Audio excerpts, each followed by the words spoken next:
G'day, this is Matt, and we're continuing our discussion about what are the next steps for our church family. Over the last three times I've been chatting, we've been looking at these next steps. We've really been just starting this discussion about what are some of the structures that shape us, and really looking at how profoundly both the social structures and the physical structures around us, and as part of that, the organisational structures that produce both those things, how profoundly those things shape us. Over the coming weeks, just for the next 4 or 5 weeks, I want to talk about what do we want to be? What do we want our social structures, our physical structures, our organisational structures, what do we want them to produce? And in doing that, I want to take a deep dive into the Bible and say, okay, what does the Bible say the church is meant to be producing, what the church is meant to be doing? And one of the things you will have heard me talk about a little bit already in some of the sermons I've been talking about is I'm convinced that one of the outcomes that is in God's heart for His church is that the church produces mature people.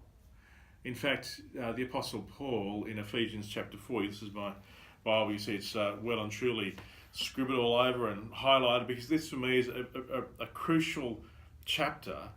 And the Apostle Paul in Ephesians 4 verse 11 says, Christ himself gave the apostles, the prophets, the evangelists, the pastors and teachers to equip his people for works of service, so that the body of Christ may be built up until we all reach unity in the faith and the knowledge of the Son of God and become mature, attaining the whole measure of the fullness of Christ.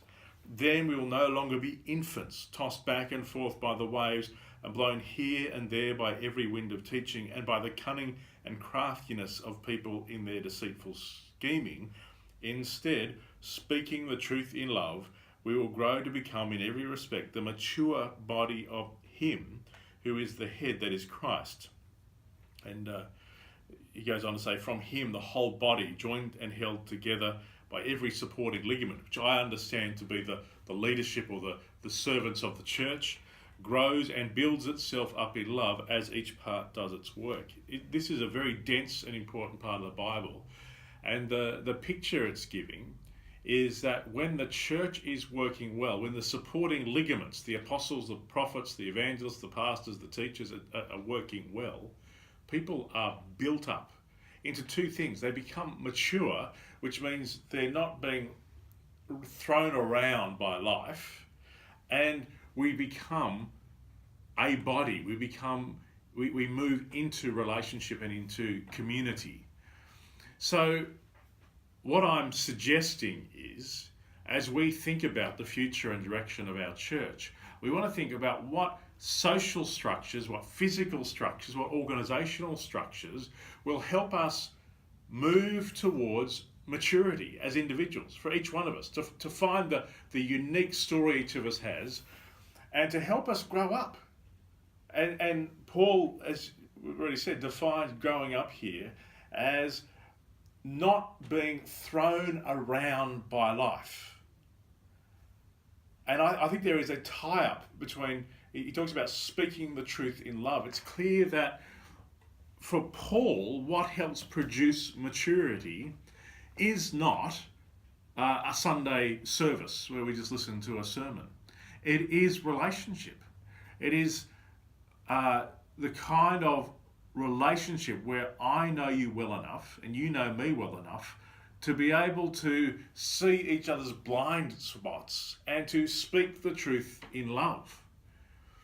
Paul will go on later and he says in chapter 5 that our task is to, wherever there is darkness, wherever there are things that aren't yet under Jesus' control, to bring that stuff into the light. And we need people who know us well enough, because for all of us, there are dark bits. There are bits that are not yet in the light, and we need the kind of fellowship that helps us grow up. So I think one of the challenging things for me in all this is I think about the future for us as a church. I think we need to think about social structures, physical structures that help us move into relationship with each other, and also seriously into relationship with Jesus, not just as a token kind of thing, but what does it mean for Jesus to actually be Lord?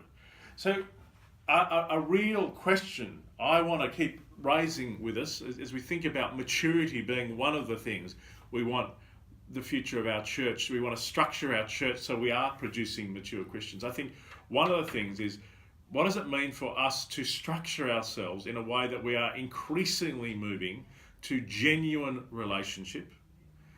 And also, what does it mean to structure ourselves so we can have honest communication? Inherent in that, there are things like it's going to take time. It's going to be a lot more than an hour and a half on a Sunday morning. I'm not saying that I fully know the answers to these questions, but I know these are some of the core questions. And so I'm going to talk about some other things in the coming weeks that I also think we need to be thinking about structuring ourselves towards, and that the Bible teaches that the church is meant to be producing. But the first one I want to raise before you and say, how do you think we're going with this? If the outcome of the church is to produce maturity, and maturity is defined by people who aren't thrown around by life, but whose character is defined by Jesus, they are actually a reflection of who Jesus is. I wonder how we're going. I wonder how we could do it better. I wonder what might need to change. I wonder if there are things in how the physical buildings, our buildings at Lena Valley and our building here at Mornington, I wonder if there's ways we could do that would strengthen that. I wonder if there's ways we organise ourselves as a church that might need to change. These are just some of the questions I'm wanting to raise before you.